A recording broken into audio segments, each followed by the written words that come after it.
La présence du président français Emmanuel Macron sur le sol africain et plus particulièrement sa visite au Gabon fait parler. Oui, ça divise. Il y a d'autres qui sont pour, il y a d'autres qui sont contre. Dans un premier temps, il y a ceux qui pensent que le Gabon est un pays libre et est libre de cette manière-là de choisir ses partenaires. Le Gabon n'est pas obligé d'avoir les mêmes partenaires que les autres ou bien de rompre avec la France comme c'est le cas de d'autres pays. Le Gabon est libre de choisir avec qui il veut être pour ses propres intérêts, quitte à ce que la coopération entre ces deux pays soit gagnant-gagnant. Donc, pour eux, la visite ou la présence d'Emmanuel Macron au Gabon n'a rien de mauvais et c'est juste le choix du pays, donc à respecter.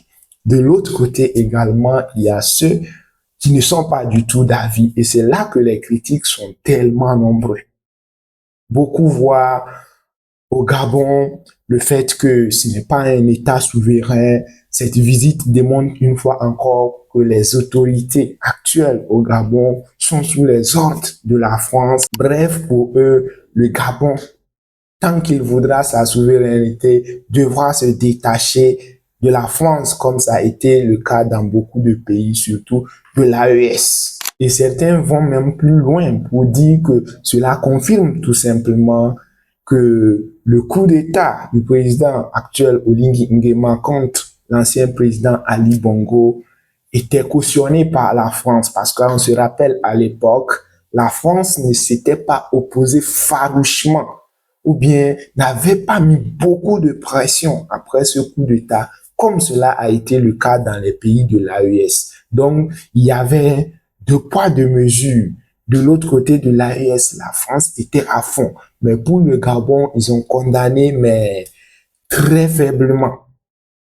Donc, pour beaucoup de personnes, cela démontre que oui, pour la France, il y a les bons et il y a les mauvais coups d'État. Quand leurs intérêts ne sont pas menacés, quand leurs intérêts sont protégés dans un pays, là, c'est bon, c'est un bon coup d'État. Mais quand ce pays veut rompre définitivement avec eux, là, c'est un très mauvais coup d'État. Et moi, dans tout ça, particulièrement ce qui m'a marqué, ce qui a attiré mon attention lors de cette visite du président Emmanuel Macron, c'est l'accueil qui lui a été réservé. C'est là où personnellement, moi, j'ai quelque chose à dire. J'ai vu une population qui était venue nombreuse accueillir le président français en toute liesse. Et c'est là que je me demande jusqu'à quand nous les Africains allons nous faire respecter. Parce que oui, ce n'est pas mauvais d'aller accueillir un président pour lui exprimer notre chaleureux accueil, notre bien-être, en tout cas, notre hospitalité.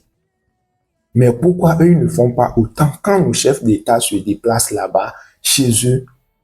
Parce que la plupart du temps, quand nos chefs d'État africains se déplacent en Occident, que ce soit en France, aux États-Unis, en Russie, ce sont nos compatriotes, la diaspora qui sont là-bas, c'est eux qui viennent accueillir leur président. C'est comme si les populations de ces pays-là s'en foutent pas mal de nos chefs d'État. Certains, un à un, peuvent venir aussi participer à la cérémonie, mais eux, ils n'organisent pas. Il y a eu du folklore, il y a eu une organisation pas possible pour accueillir Emmanuel Macron. Est-ce que quand nos chefs d'État se déplacent dans ces différents pays-là, les Occidentaux, eux, ils nous réservent cet accueil-là?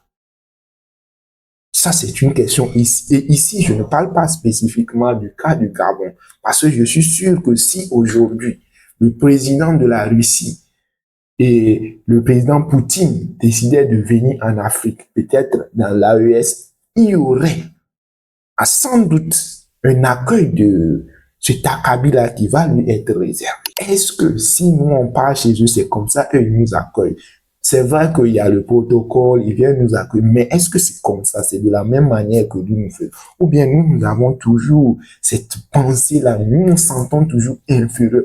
Nous devons faire beaucoup pour montrer à ces personnes-là qu'on les aime tellement. Moi, il y a cette chose qui m'intrigue. Et l'autre chose aussi que j'ai remarqué toujours dans les discours de nos chefs d'État, que ce soit les Européennes qui viennent chez nous ici, ou que ce soit, c'est nous qui allions là-bas. Toujours dans les discours, quand on parle de la coopération, on parle de gagnant-gagnant. Dans nos discours, on mentionne ce que ça va apporter à notre pays.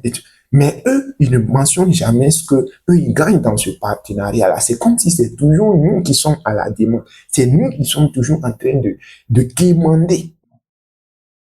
Nous, on parle de développement, ça va nous aider beaucoup dans les énergies, l'industrialisation, ainsi de suite. Mais eux, qu'est-ce qu'ils gagnent concrètement? Eux, ils n'en parlent même pas. Ça laisse penser, c'est comme si c'est nous qui bénéficions toujours et eux, ils n'ont rien à gagner. C'est vrai que sur ces questions de technologie et tout, c'est nous qui demandons. Mais en partie, c'est parce que nous aussi, nous avons quelque chose à proposer. Donc, eux aussi, ils ont un besoin. Mais pourquoi nous, on met toujours l'accent sur ce que nous, on a besoin et on fait comme si eux, ils n'ont pas de besoin? Parce que même s'ils nous aident dans le sens de l'industrialisation de la technologie, en retour, ils prennent quelque chose chez nous. Donc, eux aussi, ils ont besoin de quelque chose chez nous. Donc, ne donnons pas des discours qui laissent entendre comme si c'est nous qui commandons, c'est nous qui avons toujours besoin d'aide et que nous, on n'a rien à apporter. Et pour finir, je pense que sur cette question qui divise, d'autres insultent les Gabonais, pourquoi ils font pas Emmanuel Macron, tant. Moi, je pense que chaque pays est libre de choisir ses partenaires, chaque pays est libre de choisir c'est avec qui il veut traiter. Que ce soit bon ou que ce soit mauvais, en tout cas, c'est à eux, c'est leur responsabilité. Maintenant, si leur peuple n'est pas d'accord, ils peuvent revendiquer parce que peu importe le choix qu'on va faire, il y aura toujours des pour et des contre.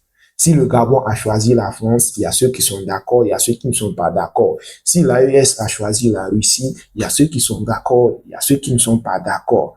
Le Togo, par exemple, a choisi d'être avec tout le monde, d'être avec la France, d'être avec la Turquie, d'être avec la Russie. Ils ont choisi de jouer les équilibristes. Ça aussi, c'est leur choix. Est-ce un bon ou un mauvais choix? Ça nous les engage. Donc, peu importe le choix, il y aura toujours des pour et des contre. Mais est-ce que cela veut dire que c'est un bon ou c'est un mauvais choix? C'est à chacun de donner son opinion là-dessus.